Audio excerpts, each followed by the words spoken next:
another disassembly of a Glock 44. Let's go.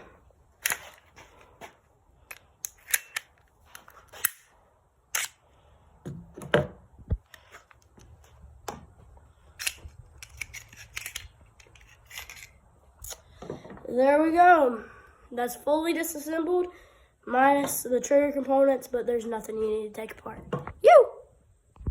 Now let's reassemble.